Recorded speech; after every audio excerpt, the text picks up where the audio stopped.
শ্রীমদ্ ভাগবতী মহাপুরাণের এখন ষষ্ঠ স্কন্ধে প্রবেশ করা গেল। এখানে পরীক্ষিত মহারাজ বিভিন্ন প্রশ্ন করছেন সুখদেব গোস্বামীকে।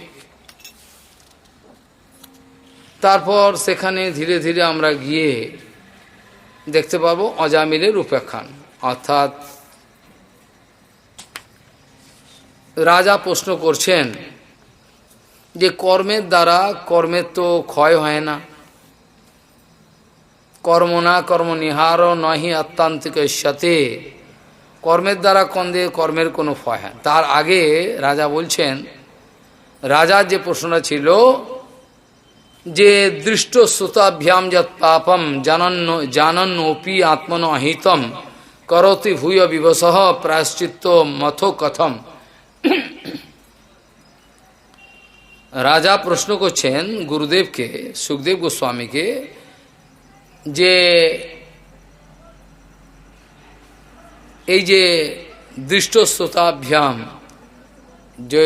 যে সমস্ত বাক্যের দ্বারা কায় মনোবাক্যে যেই সমস্ত পাপ আচরণ জীব করে থাকে, সেইগুলো তো কোনো রকম কোনো সমাধান দেখতে পাচ্ছে না। বলে তারা দৃষ্ট শ্রোতাভ্যাম যৎ পাপম জানন্নোপি আত্মনহিতম, তারা কিন্তু জানে সব যে আমি করছি এগুলো ভালো নয়, করা উচিত নয়।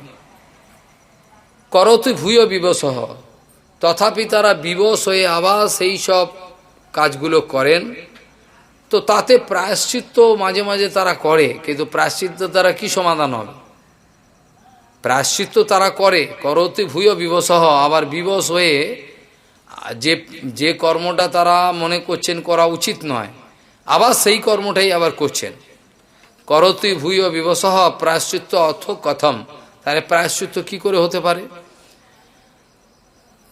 রাজা বলছেন কখনো কখনো কচিত নিবর্ততে অভদ্রাদ, খারাপ কর্ম থেকে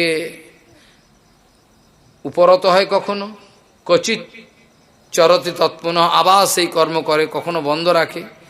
প্রায়শ্চিত্ত মতো অপার্থম মানে কুঞ্জর শৌচবাদ, তাহলে প্রায়শ্চিত্ত তোর কোনো সমাধানই হচ্ছে না। প্রায়শ্চিত্ত কি করে হয়? না একবার মনে করছেন এটা করব না বলে কিছুদিন বন্ধ রাখলেন, আবার সেই পাপকর্ম আবার করলেন। প্রায়শ্চিত্ত মতো অপার্থম মানে, তাহলে প্রায়শ্চিত্ত তো কোনো ইউটিলিটি, আমাদের তো উপযোগিতা দেখতে পাচ্ছি না।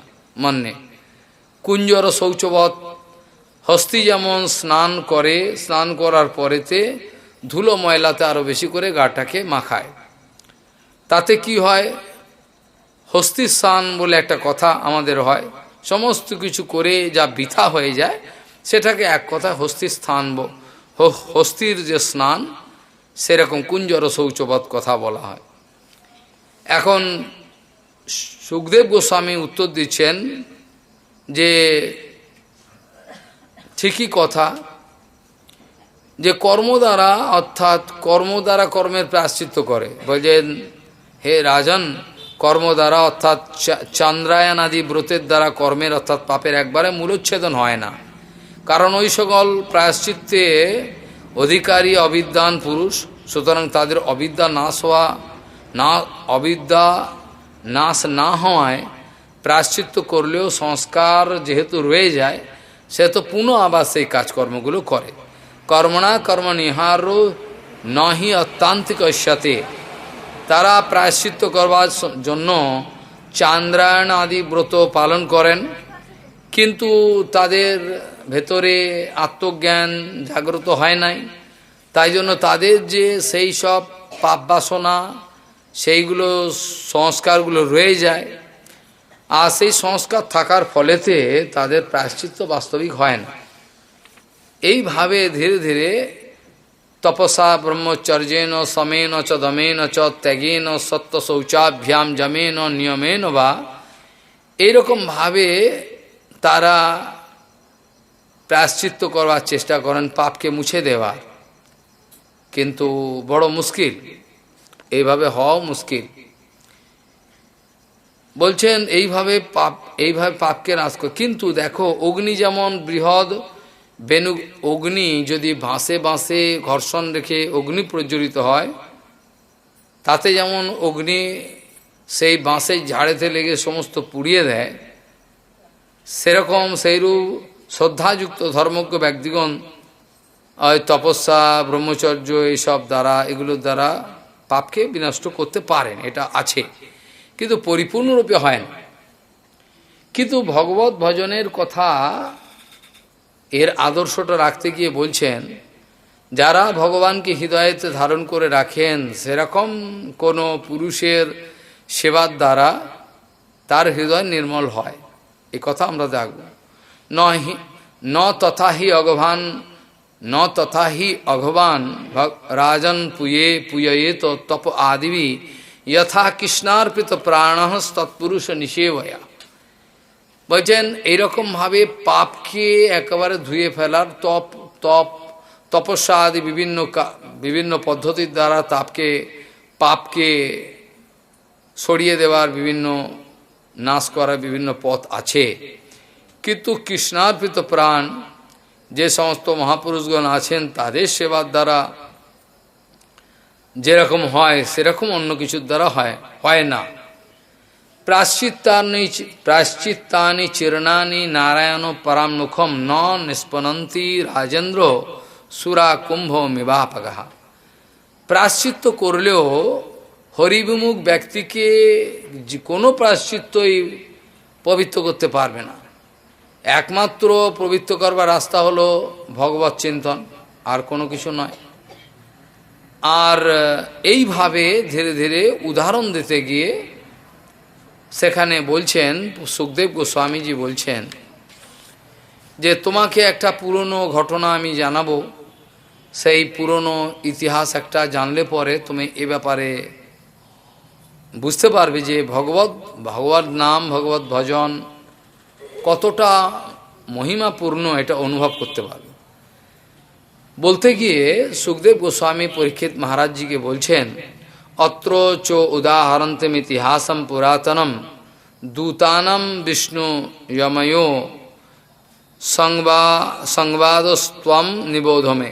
আমি এই পুরানো একটা ইতিহাস তোমাকে বলবো, যমদূতগণের সঙ্গে বিষ্ণুদূতগণের যে সমস্ত আলোচনা হয়েছিল আর পুরনো কথা তোমাকে বলবো, সেটা জানলে পরে বুঝতে পারবে যে ভগবানের নাম আদির কত মহিমা।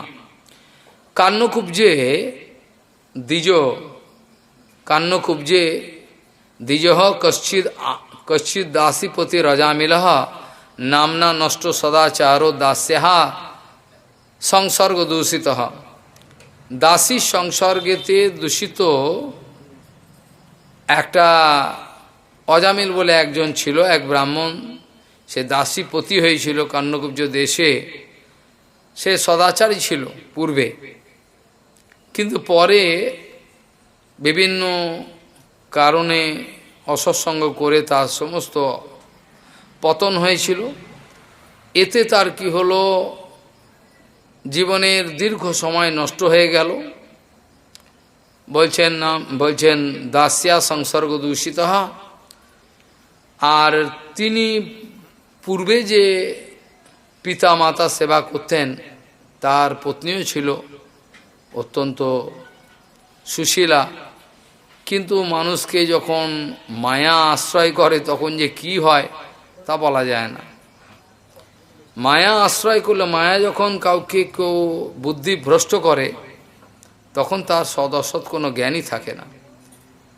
এই কুটুম্ব পোষণ করতে গিয়ে তার জীবনের সমস্ত সময় চলে গেল। ওই দাসী, তার গর্ভেতে প্রচুর পরিমাণে অনেক সন্তানাদি জন্ম হলো।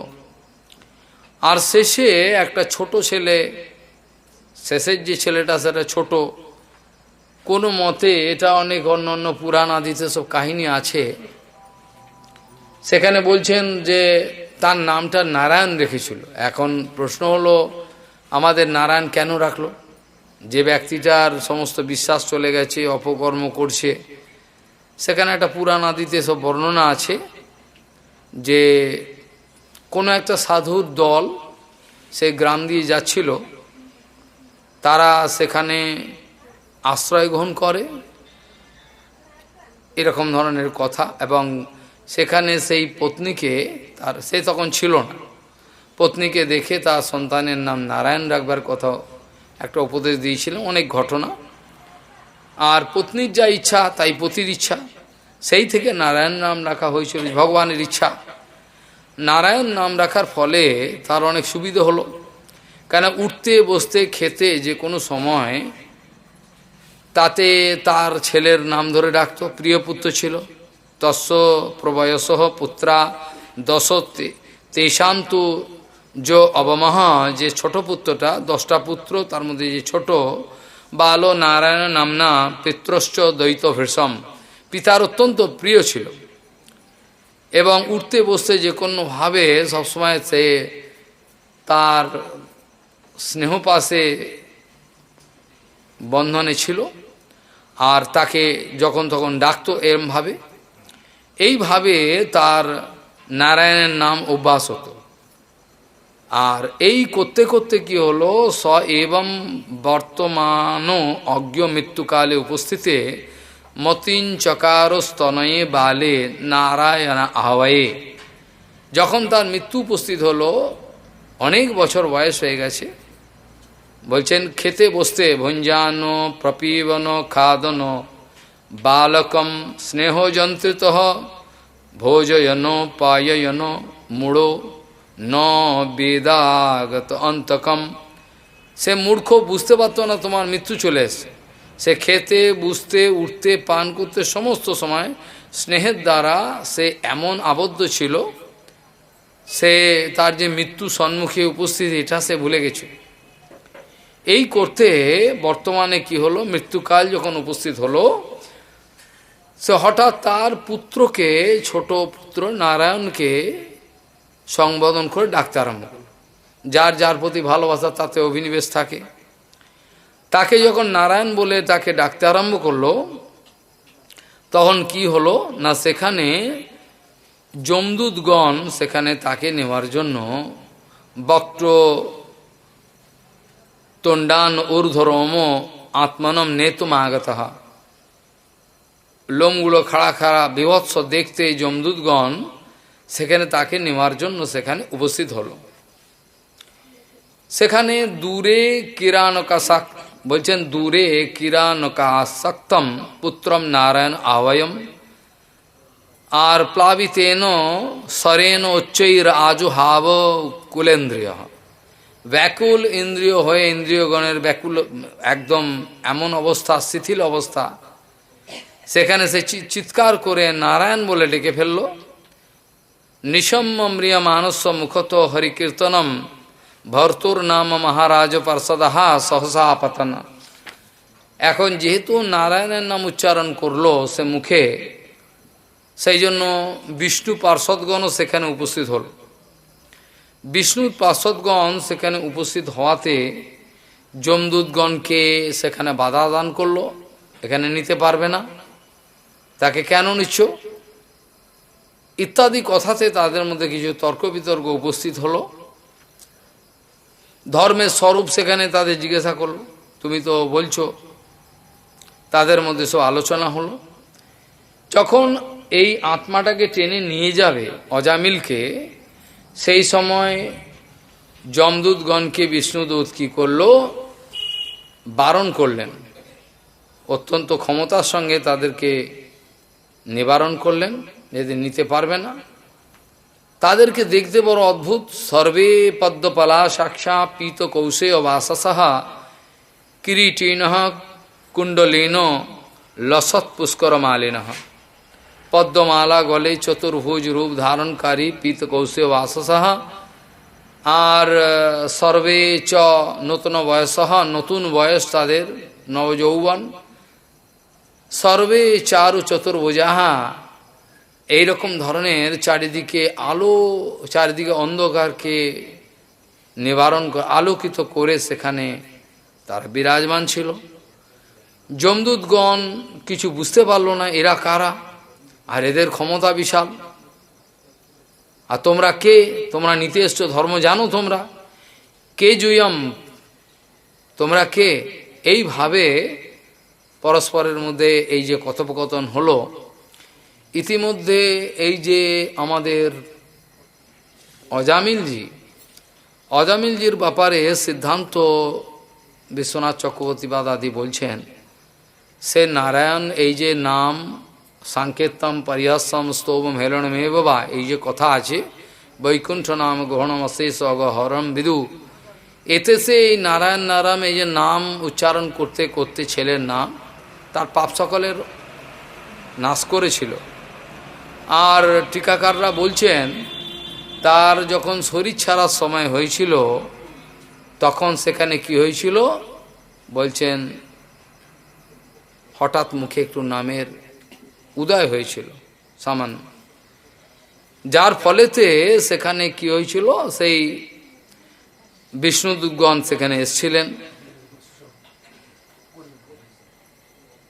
সেখানে এসছিলেন এবং আরেকটা কথা হলো, যখন তাকে বাঁচিয়ে দেওয়া হলো, অর্থাৎ যখন তার প্রাণ আবার ফিরে পেল, অর্থাৎ যমদূতগণকে তারা বিতাড়িত করে দিল। যমদূতগণ চলে গেলেন ধর্মরাজের কাছে। ধর্মরাজের কাছে গিয়ে বিভিন্ন রকম প্রশ্ন রাখলেন যে আজকে একটা অদ্ভুত ব্যাপার দেখলাম, আমরা এতদিন চিন্তা করেছিলাম আপনি একমাত্র আপনার জগতের অধীশ্বর মালিক, কিন্তু আপনার উপরও আবার কেউ শাসনকর্তা আছে নাকি? তো আজকে এরকম দেখলাম আমাদেরকে নিবারণ করে তাড়িয়ে দিল। তো ধর্ম আমার তো সন্দেহ উপস্থিত হচ্ছে আমাদের, যে আপনি ঠিক করে বলুন কি ব্যাপার, এই রহস্যটা। তো এইভাবে দেখা গেল এই অজামিল প্রাণ ফিরে পেল। প্রাণ ফিরে পাওয়ার সঙ্গে সঙ্গে সে তখন ভজন করেছিল। ভজন করে তারপর সে সেখান থেকে ছেড়ে দিয়ে সমস্ত সংসর্গ সেখানে ছেড়ে দিয়ে হরিদ্বারের দিকে চলে গেছিলেন। সেখানে গিয়ে ভজন করে অজামিল ওপি অগাধ্যামম, এই যে বলা রয়েছে এর মানে এই না যে তার ভজনের দরকার নেই।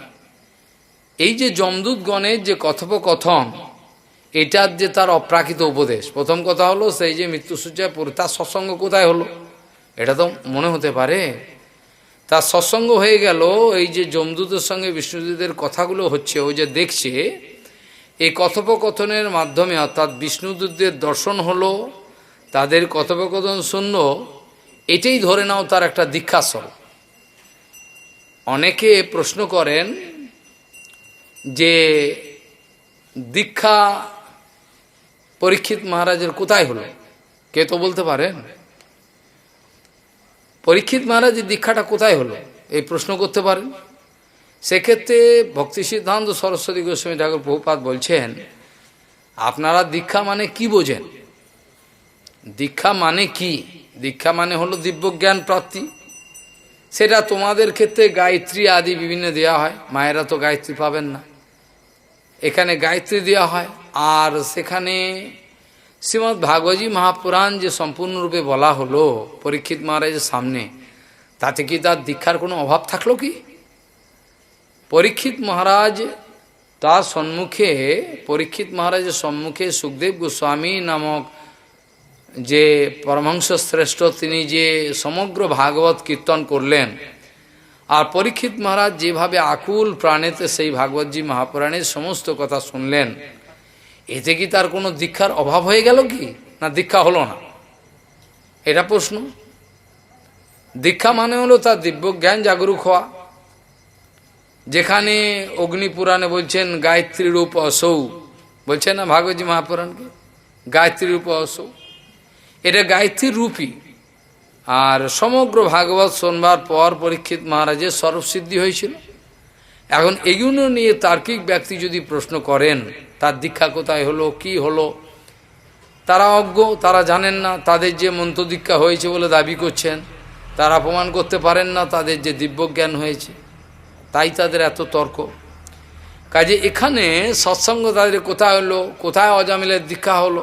হ্যাঁ, হতে পারে অজামিল পূর্বে যে সে তো ব্রাহ্মণ পুত্র ছিল, ব্রাহ্মণ বংশে তার জন্ম, তার যে উপনয়ন সংস্কারও হয়েছিল, কেন পুজো আদি করতেন এবং রোজই পুজো করতেন ভগবান এবং গুরু বৈষ্ণব যারা রয়েছেন পিতা মাতা, তাদেরকে জ্যেষ্ঠজনকে পুজো না করে তিনি জলগ্রহণ করতেন না। ভালো আচরণ সম্পন্ন ছিল, শুদ্ধ। কিন্তু অসৎসঙ্গতে কি যে হয় সেটা বলা যায় না। এখানে একটা কথা উল্লেখযোগ্য, সেটা হলো এই, যার পূর্ব সংস্কার খুব ভালো, যার প্রচুর পরিমাণে বল হয়েছে ভজনের, এখনও সে ওই অবস্থায় ওঠেনি, কিন্তু তার অত্যন্ত বল হয়ে গেছে, ভজনের বল পেয়েছে, সাধুগুরু বৈষ্ণবের কৃপা পেয়েছে, সেই সময় তার অসৎসঙ্গ হলেও সে অসৎসঙ্গ থেকে বেঁচে যেতে পারে, অসৎসঙ্গ থেকে তারা বেঁচে যেতে পারে। কিন্তু যাদের একান্তই বিশেষ সৎসঙ্গ হয় নাই, সেরকম ধরনের যথেষ্ট কৃপালাভ হয় নাই, তাদের অসৎসঙ্গতে প্রায়ই অধঃপতন দেখা যায়।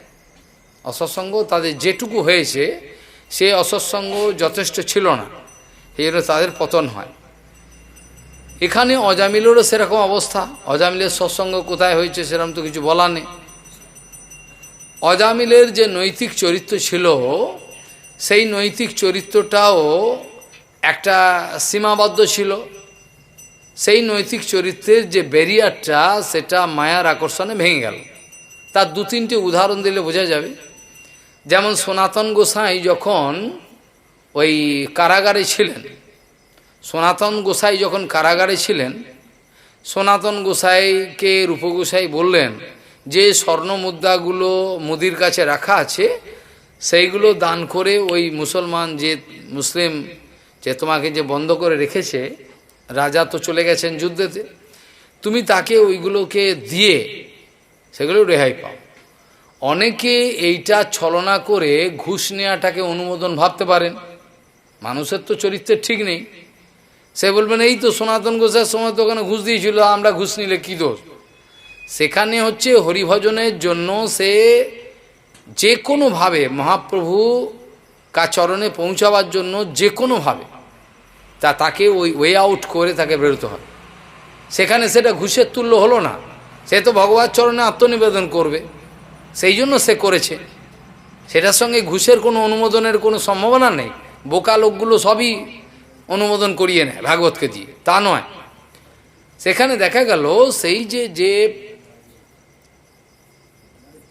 কারার যে প্রহরী ছিল, তাকে লোভ দেখাল। প্রথমে 2000 স্বর্ণমুদ্রা, 4000, 5000, এবার আস্তে আস্তে উঠছে। উঠে যখন প্রচুর, প্রথমে বলছে আমি তোমাকে ছেড়ে দিতে পারতাম, কিন্তু রাজা জানলে তো আমার প্রাণ নিয়ে নেবে।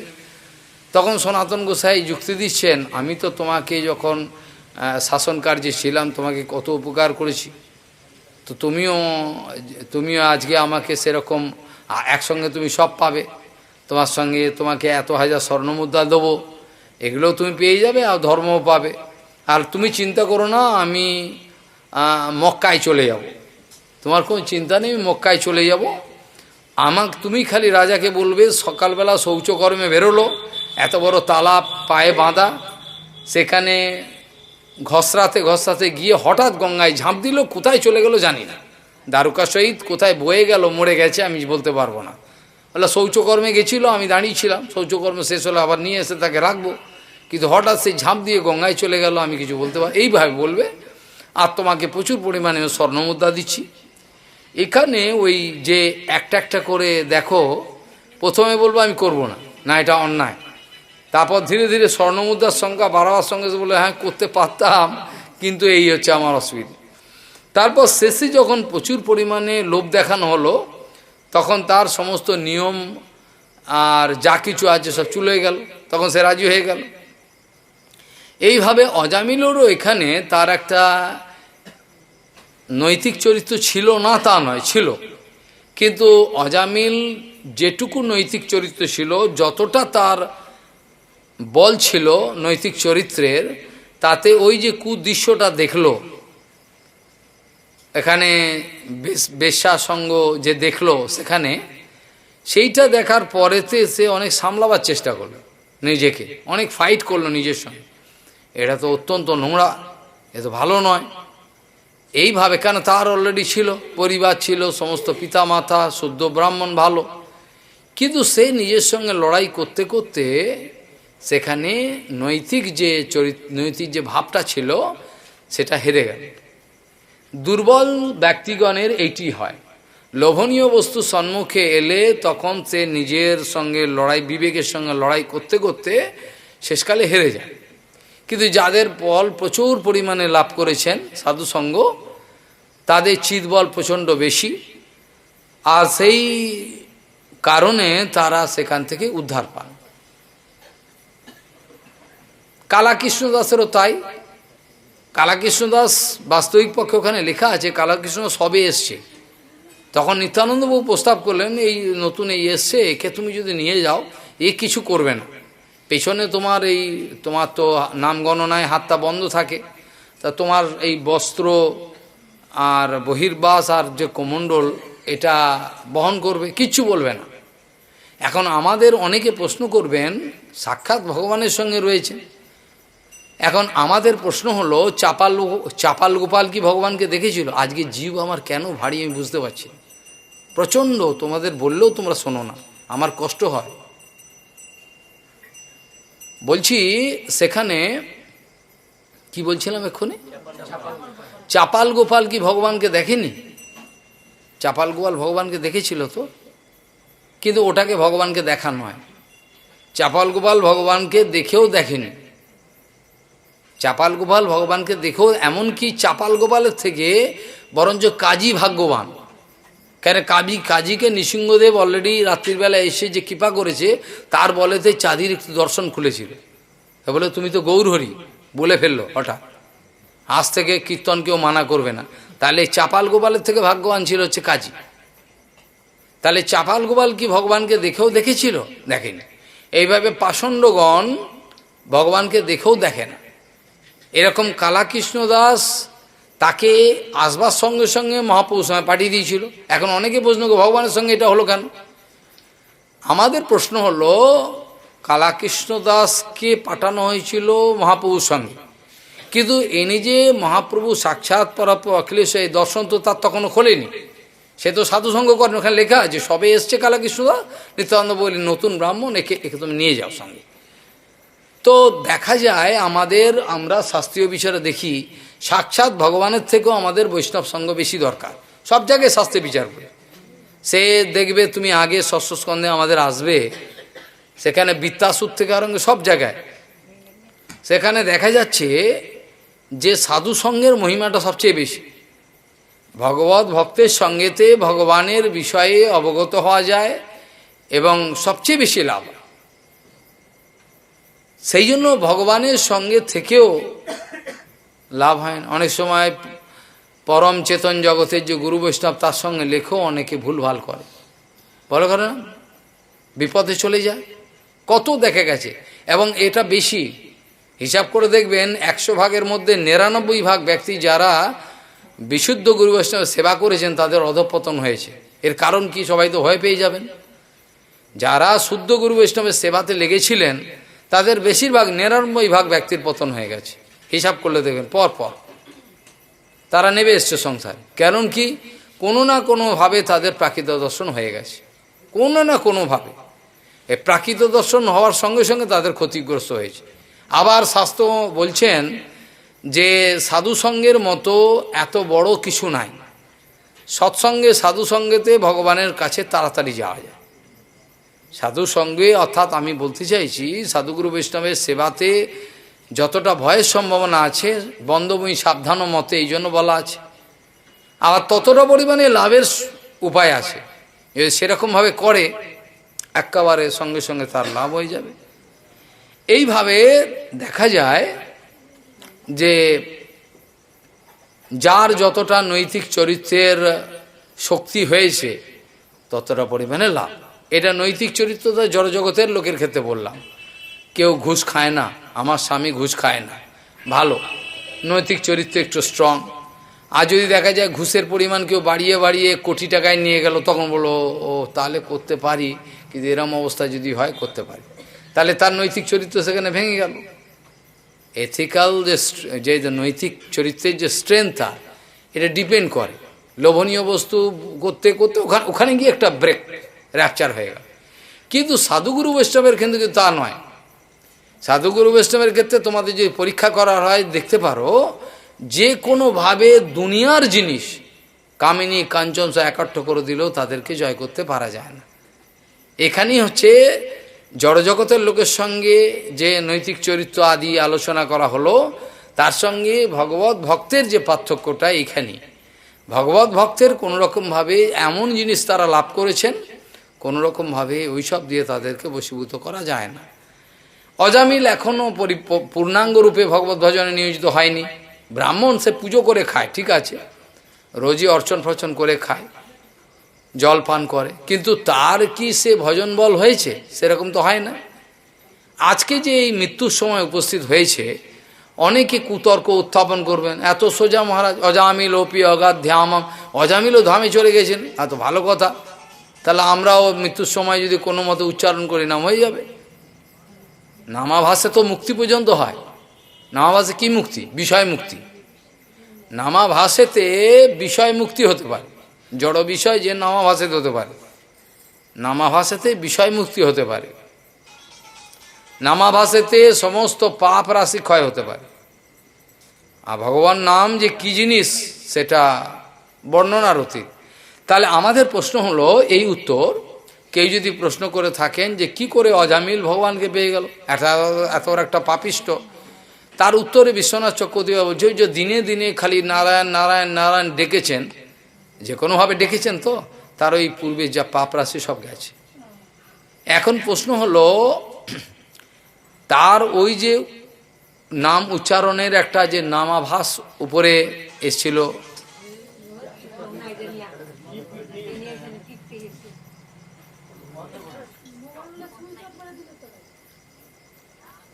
তাহলে অজামিলের কি করে সাধুসঙ্গ হল? অজামিল কি করে এত বড় একটা পাওয়ার পেল যে অজামিল তারপরে ভজন, অজামিল ধামে চলে গেল? অজামিলের ধামে যাওয়ার এটি রহস্য। অজামিলকে যখন যমদূতরা টানছিল, তখন বিষ্ণুদূতরা এলো। বিষ্ণুদূতের তার যে দর্শন হলো অপ্রাকৃত বৈকুণ্ঠ দর্শন, বৈকুণ্ঠ দর্শন, বৈকুণ্ঠ যেই সেখানে বলা হলো সেই বিষ্ণুদূতগণের দর্শন হলো, বৈকুণ্ঠ ভাষা। আর বৈকুণ্ঠ দূতগণের সঙ্গে, বিষ্ণুদূতগণের সঙ্গে যমদূতগণের যে কথোপকথন হলো, ধর্মের বিষয়ে আলোচনা হলো, সে অপ্রাকৃত চর্চাটা তার কানে এলো। সে তখন নিয়ে যাবে, টানছে তাকে, আত্মাটা সেই সময় কথাবার্তা হলো, ছেড়ে দিল, নিবারণ করলো, তো একে নেবে না। সেই সময় যে কথোপকথন হয়েছিল, এই কথোপকথনটা তার একটা উপদেশ রূপে কাজ করল, ধর্মতত্ত্বের উপদেশ। তাহলে অজামিল সেই সময়তে, তারপর তাকে যখন যমদূতরা ছেড়ে দিয়ে চলে গেল, তখন সে এবার সুস্থ হয়ে উঠে সম্পূর্ণ এই অসৎসঙ্গ ত্যাগ করে হিমালয়ের পাদদেশে হরিদ্বারে চলে গেল।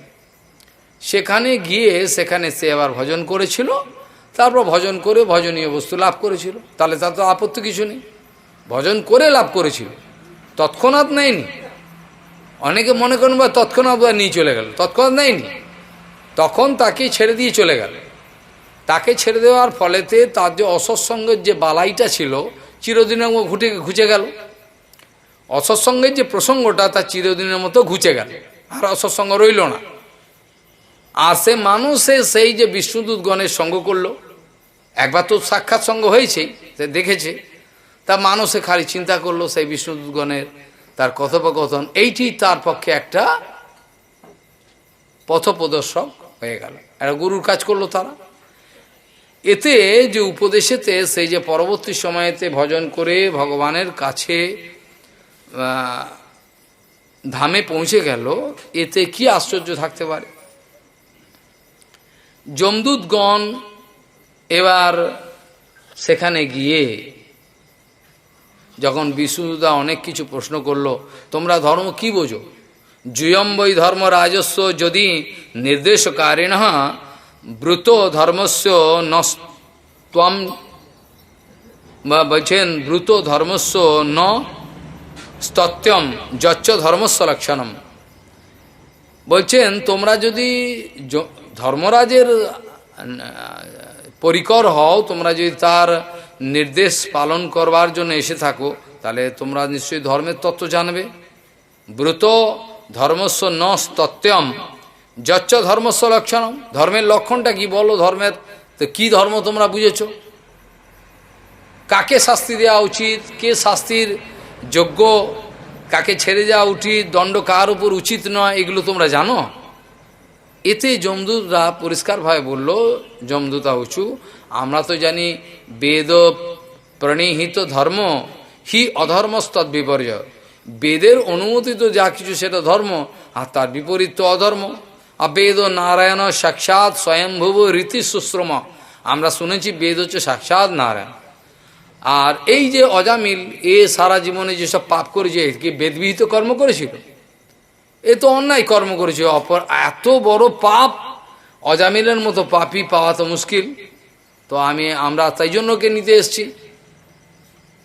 কিন্তু এইসব ধর্মতত্ত্বের উপদেশ যখন শুনলেন, যে ভগবান নাম যখন জিহ্বায় উচ্চারিত হয় তাতে সমস্ত রকম প্রায়শ্চিত্ত হয়ে যায়, এর মহিমা যমদূতগণ জানতেন না। যমদূতগণ তখন অবাক হয়ে গিয়ে সেখানে ধর্মরাজের কাছে উপস্থিত হলেন। ধর্মরাজের কাছে গিয়ে বললেন, আজকে আমাদের এরকম একটা ঘটনা ঘটেছে, তো আমরা জানতাম আপনি আমাদের একমাত্র মালিক, তো এখন দেখছি আরও কেউ আছে, এটা ব্যাপারটা কি একটু পরিষ্কারভাবে বলুন, যে ঘটনাটা কি। তখন সেখানে ধর্মরাজ তাকে অনেক কিছু বলেছিলেন, ধর্মরাজ তাদেরকে উপদেশ দিয়েছিলেন, যারা ভগবান নাম উচ্চারণ করেন তাদেরকে আর জমযাতনা পেতে হয় না, ইত্যাদি কথা সেখানে বুঝিয়েছিলেন। আর এখানে এই যে সাংকেতম পরিহাসম বা স্তোভম হেলনমেব বা বৈকুণ্ঠ নাম গ্রহণম অশেষ অগহরণম বিদু, এটা এই বিষ্ণুদূতগণই সমস্ত বলেছিলেন তাদেরকে ধর্মতত্ত্ব, যেটা আমি আগে বললাম। ভগবানের নাম উচ্চারিত হওয়া, নামাভাসের সমস্ত পাপ রাশি পুরে ছাই হয়ে যায়। শ্রীমন মহাপ্রভু ইচ্ছে করে হরিদাস ঠাকুরের সঙ্গে নামতত্ত্বের বিষয়ে আলোচনা করেছিলেন। সেখানে মহাপ্রভু ভঙ্গি করে হরিদাসকে প্রশ্ন করছেন, হরিদাস, এই যবনকুলের কি করে উদ্ধার হবে বলো তো দেখি, যবনকুলের উদ্ধারটা কি করে হতে পারে, আমি তো কিছু। তখন হরিদাস বললেন, প্রভু আপনি চিন্তা করুন, চিন্তা করবেন না, তারা তো হা রাম বলে, শ্লেষ বাক্যের দ্বারা হা আর রাম অন্য অর্থে বলে, কিন্তু এটা হয়ে যায়, তাতে কি হয়, তাদের মঙ্গলের রাস্তা খুলে যায়। প্রভু হাসলেন। এইভাবে ধীরে ধীরে নামের সমস্ত মহিমা প্রকাশ করেছিলেন। সেখানে বললেন, যেমনভাবে জঙ্গলের পশুগণ বিভিন্ন জায়গায় শহরে পহরে ঢুকে যায়, জঙ্গল থেকে বেরিয়ে বিভিন্ন জায়গায় শিকার করবার জন্য গ্রামে গঞ্জে ঢুকে যায়। হরিদাস ঠাকুর বলছেন, ঠিক যেমনভাবে সূর্যোদয়ের পূর্বে অরুণোদয় হবে, তার আগেই পশুরা জানতে পেরে যায় অরুণোদয় হবে, মুরগি পশু পাখি ওরা সব আগে বুঝতে পারে অরুণোদয় হবে। এই যখনই তারা অনুভব করতে পারে, তখন তারা কি করে, নিজেদের যে ক্রিয়াকর্ম এটা বন্ধ করে সব পালিয়ে যায়, জঙ্গলে চলে যায়, তাই কি না? তারা যে অন্বেষণ করতে আসে রাতের অন্ধকারে, যখনই অরুণোদয় উপস্থিত হয় তখন তারা সব ফেরে চুলে দিয়ে সব দৌড়ে পালিয়ে যায়। সেরকমভাবে হরিদাস ঠাকুর বলছেন, প্রভু নামাভাস যখনই হয় তখন কি হয়, তাতে সেই যে পাপ রাশি সমস্ত বিলুপ্ত হয়ে যায়। এইরকমভাবে সব এতই প্রভাব, এইরকমভাবে নামের মহিমা যে কত অনন্ত, এ কথা সাধারণ ব্যক্তি এগুলো অনুভব করতে পারে না। অজামিল এইভাবে মুক্তি পেল, আমরা দেখলাম। আর যমরাজজি মহারাজের কাছে যখন তারা প্রশ্ন করল, তখন সেখানে যমরাজজি মহারাজ ধর্মতত্ত্বের কিছু গোপন কথা সেখানে উপদেশ দিলেন। সেখানে অনেক কথা অল্পের উপর আলোচনা করা যাক। যমরাজজি মহারাজ বললেন, ধর্মম তু সাক্ষাৎ ভগবত প্রণীতম ন বৈ বিদুর ঋষয় নাপি দেবা ন সিদ্ধ মুখ্যা অসুরা মনুষ্যা কুতো নু বিদ্যাধর চারণাদয়। ধর্ম হচ্ছে সাক্ষাৎ ভগবান, ভগবানই এইসব এই যে ধর্মম তো সাক্ষাৎ ভগবৎ প্রণীতম, এটা কোনো ঋষি মুনি তারাও এ স্বরূপ বাস্তব বুঝতে পারে। ন বৈ বিদুর ঋষয় নাপি দেবা ন সিদ্ধ মুখ্যা, তারা কেউই অনুভব করতো। অসুরা মনুষ্যাহা কুতনু বিদ্যাধর চারণাদয়, বিদ্যাধর চারণ গন্ধর্ব এরা কি করে জানবে? মানুষ, অসুর, সিদ্ধ মুখ্যা এরা কেউ জানতে পারে না, এত গুপ্ত জিনিসের। সেই ধর্মতত্ত্ব সম্বন্ধে বলতে গিয়ে বলছেন ধর্মন্তু সাক্ষাৎ ভগবৎ প্রণীতম ন বৈ বিদুর ঋষয় নাপি দেবা। তারপর এবার বলছেন যে স্বয়ম্ভুর নারদ শম্ভু কুমার কপিল মনুঃ প্রহ্লাদ জনক ভীষ্ম বলির বৈয়াসকির বয়ম দ্বাদশৈতে বীজানিমো ধর্মম ভাগবতম ভট্টা গুহ্যম বিশুদ্ধম দুর্বোধম যদ জ্ঞাত্যা অমৃতম শ্নুতে। বলছেন ব্রহ্মা স্বয়ম্ভু, নারদ, শম্ভু শঙ্কর আর কি, কুমার চতুষ্টয় আছেন, কপিলদেব, মনু, প্রহ্লাদজি মহারাজ, জনকরাজ, ভীষ্ম আর বলি মহারাজ, বৈয়াসকি, সুখদেব আর বয়ম, এই আমরা 12 জন আমরা ভাগবত তত্ত্বের গভীর রহস্য জানি। দ্বাদশৈতে বীজামিন ধর্মম ভাগবতম ভট্টা, এ দুধগণ শোনো, আমরা এই 12 জন দ্বাদশ মহাজন এই সমস্ত ধর্মের গভীর রহস্য আমরা জানি। এর মানে এই বুঝে নিতে হবে না এই 12 জন ছাড়া জগৎ আর কেউ নেই, তা নয়। দ্বাদশ এইসব মহাজন যারা আছেন তাদের ঐকান্তিক আনুগত্যে যারা রয়েছেন তাদেরও মহাজনত্ব সিদ্ধ হয়েছে, এইটা সিদ্ধান্ত। দ্বাদশৈতে বীজানিম ধর্মম ভাগবতম ভট্টা আর গুহ্যম বিশুদ্ধম দুর্বোধম, এটা গুহ্যাতি গুহ্য, গুহ্যম বিশুদ্ধম, এটা হচ্ছে প্রথম তো গোপনীয়, তারপর বিশুদ্ধ, তারপর হচ্ছে দুর্বোধ, এটা বোঝা যায় না। আয়দ জ্ঞাত্যা অমৃতম শ্নুতে, প্রথম টাইটেল হলো এটা গুহ্য, গোপন থেকে গোপন, এটা কেউ জানতে পারে না, অত্যন্ত গুপ্ত। তারপর হলো অত্যন্ত বিশুদ্ধ বস্তু এই ধর্মতত্ত্ব। আর দুর্বোধম, যদিও বা কেউ একটু শোনে, কি শুনে বুঝতে পারে না, তাই তো, এটা শুনলো, শোনার পরেও তো অনুভব হয় না, এই জন্য যে গুহ্যম বিশুদ্ধম দুর্বোধম, এটা বোঝা যায় না। কিন্তু যেটা জানলে পরে ইয়ং জ্ঞাত্যা অমৃতম শ্নুতে, এটা জানবার পরে অমৃত লাভ হয়, এটা জানবার পরে বাস্তবিক অমৃত লাভ হয়। যে অমৃত কুম্ভ স্নানেতে লাভ হয় সেই সব অমৃতর কোনো মূল্য নাই বাস্তবিক পক্ষে। কিন্তু ভাগবত তত্ত্ব বিজ্ঞান যখন জানা যায় তখন যে অমৃত লাভ করা যায়, অর্থাৎ ভক্তি, তাই তো, সেটার আর কোনো অসুবিধা নেই ভক্তি প্রাপ্ত হলে। তাহলে সেখানে বলছেন যমরাজজি মহারাজ বলছেন, দেখো এতাবানেব লোকে অস্মিন পুংসাম ধর্ম পরহশ্রুত, এটাই পরম ধর্ম বলে জানবে। ভক্তি যোগ ভগবতী তন্যাম গ্রহণাদিবি, পরম ভক্তিযোগের দ্বারা ভগবানের নাম আদি গ্রহণ করা, এর ওপরে আর কিছু হয় না। এতাবনেব লোকে অস্মিন পুংসাম ধর্ম পরহশ্রুত, এটা একদম ধর্মের একটা শেষ কথা বলছেন। ভক্তিযোগ ভগবতী তন্নাম গ্রহণাদিভি, ভগবানের নাম গ্রহণ করা ভক্তিযোগের দ্বারা। আর নাম উচ্চারণ মাহাত্ম্যম হরে হে পশ্বত পুত্রকা, হে সন্তানগণ দেখো, দেখলে তো নাম উচ্চারণের মহিমা। নামোচ্চারণ মাহাত্ম্যম হরে হে পশ্বত পুত্রকা অজামিলোপি জেনৈব মৃত্যু পাশাদ অমুচ্ছত, মৃত্যু পাশ থেকে সে বেরিয়ে চলে গেল। সামনেকে দেখলে তোমরাই তো গেছিলে সেখানে। তাহলে এখন বোঝো ভগবানের নামের কি মহিমা। তো এইভাবে দেখা গেল যমরাজজি মহারাজ তাদেরকে উপদেশ দিলেন। উপদেশ দেওয়ার পর একটা কথা বলে দিলেন, আজ থেকে তোমরা আর ভুল করো না, তাদেরকেই আমার কাছে আনবে যারা ভগবত বিমুখ, ভক্ত সঙ্গ করে না, ভগবত সঙ্গ, ভগবানের কথা শ্রবণ কীর্তন করে না, তাদেরকে তোমরা আমার কাছে এনো। অন্য কাউকে যারা ভগবত ভজন কথা, ভগবানের কথা শ্রবণ করে না, সাধুসঙ্গ করে না, কোনো রকমভাবে ভগবানের কোনো সম্বন্ধগন্ধ যাদের নাই, যারা সংসারেতে মুজে রয়েছে, তাদেরকে আমার কাছে এনো। কিন্তু বাস্তবিক পক্ষে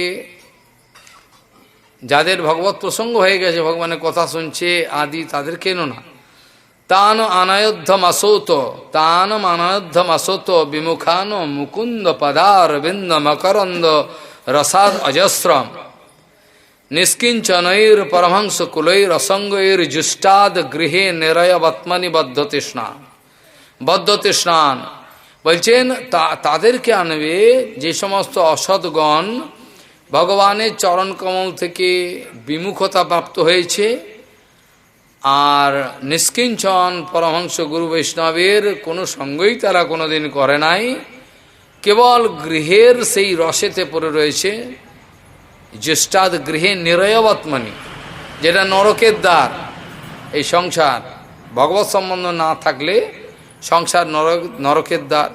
জ্যেষ্ঠাদ গৃহে নিরয়বত্মনি বদ্ধতৃষ্ণা, সংসারেতে আসক্ত হয়ে তারা যে এই যে রয়েছে, তাদেরকে তোমরা নিয়ে এসো, বাকি কিন্তু এনো না।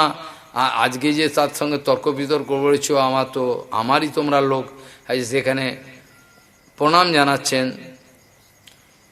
যমরাজজি মহারাজ বলছেন, জিহ্বান ভক্তি ভগবদ গুণ নাম ধ্যেয়ম চেতশ্চ ন স্মরতি তচ্চরণারবিন্দম। জিহ্বান আজেন যে আকৃষ্ণায় ন নমতি যচ্ছির একদাপি তানম অনায়ধ্যমসত অকৃত বিষ্ণু কীর্তন। তারা বিষ্ণু সংক্রান্ত কোনো ক্রিয়াকর্মেতে যুক্ত নয়, কোনো স্বীকৃতি তাদের নাই কোনো রকমভাবে। যাদের জিহ্বা ভগবানের নাম উচ্চারণ করে না, যারা কোনো রকমভাবে ভগবানকে স্মরণ করে না, ভগবানের চরণারবিন্দ, কৃষ্ণকে কোনোদিন ভগবানকে দণ্ডবোধ করে না। কৃষ্ণায় ন নমতি, ভাগবতে এটা আছে, এটার মানে এই নয় রামকে নম করলে হবে না।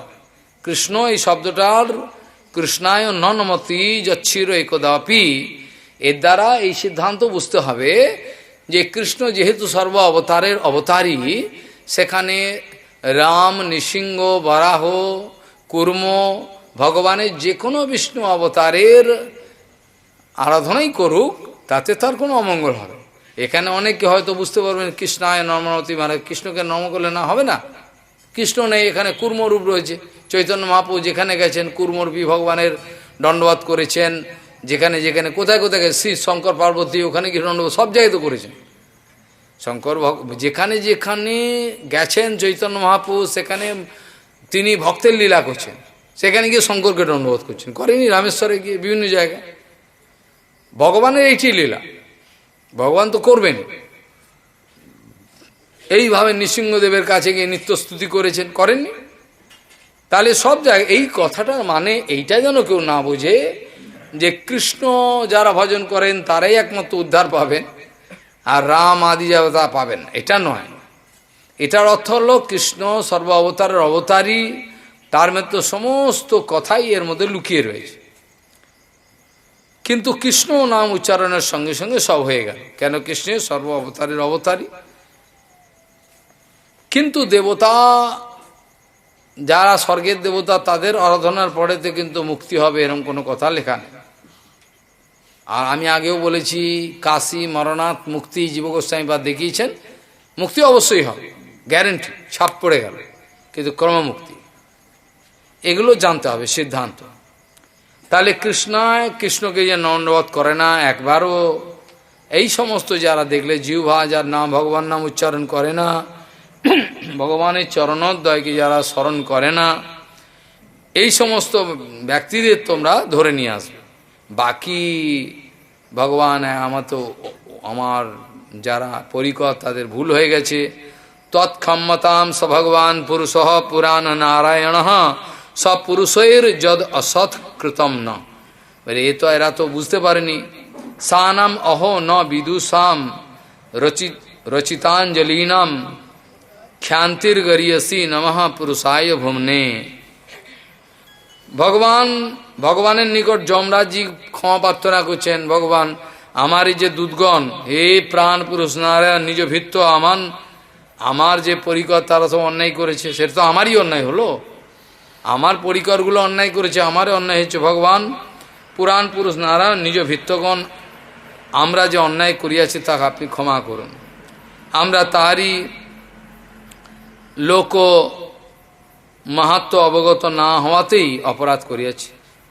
আসলে যমরাজি মহারাজ অপরাধ করেননি, তার দুধগণ, আর দুধগণ করলেও এটা যেহেতু তার প্রতিনিধি, তারই ক্ষমা চাইতে হবে। এই জন্য এখানে বদ্ধাঞ্জলি হয়ে আমি ক্ষমা প্রার্থনা আপনি মার্জনা করুন। এইভাবে যমরাজি মহারাজ ভগবানের কাছে ক্ষমা প্রার্থনা করেছেন।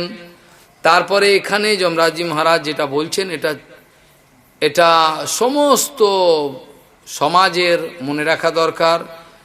তস্মাদ সংকীর্তনম বিষ্ণুর জগর মঙ্গলমংহসাম মহতামপি কৌরব্য বিদ্ধৈকান্তিক নিষ্কৃতম। সবচেয়ে বড় যত কিছুই কাজ আমার ভুল হয়ে যাক, কোনো পাপ হোক, কিন্তু ভগবানের নাম সংকীর্তন জগতের সর্বশ্রেষ্ঠ মঙ্গল স্বরূপ নিশ্চয় করে যেন। আর মহৎ পাপ সকলের ঐকান্তিক নিষ্কৃতির একটাই উপায়, সেই জন্য সকলেই যেন নামের মহিমা প্রচার করেন, নাম গ্রহণ করেন। আর এটা নামের মহিমা যে যত বেশি প্রচার করবে তার উপর ভগবান তত বেশি সন্তুষ্ট হন। শৃণ্যতাম গৃণ্যতাম বীর্যানি উদ্দামানি হরের মুহু যথা সুজাতঃ ভক্ত্যা শুদ্ধেত না আত্মা ব্রতাদিবিহি। যত কিছু ব্রত আদি উচ্চারণ কিছু করো ভালোভাবে, কিন্তু ভগবানের নাম যদি বীর্যবতী নাম যদি পরম আনন্দের সঙ্গে গুরু বৈষ্ণবের সঙ্গে কীর্তন করতে থাকো, তার চেয়ে উপরে আর কিছু নাই। সবচেয়ে বড় হলো এটি। এই জন্য সাধুর সঙ্গে কৃষ্ণ নাম এইমাত্র চাই, সংসার জিনিতে আর কোনো বস্তু নাই। হ্যাঁ, আজ তাহলে এই পর্যন্ত থাক। কালকে আমি সপ্তম স্কন্ধ শেষ করে এই ষষ্ঠ স্কন্ধ শেষ করে সপ্তম স্কন্ধতে প্রবেশ করব। वाञ्छा कल्पतरुश्च कृपा सिंधु व्यवच पतितानां पावनेभ्यो वैष्णवेभ्यो नमः।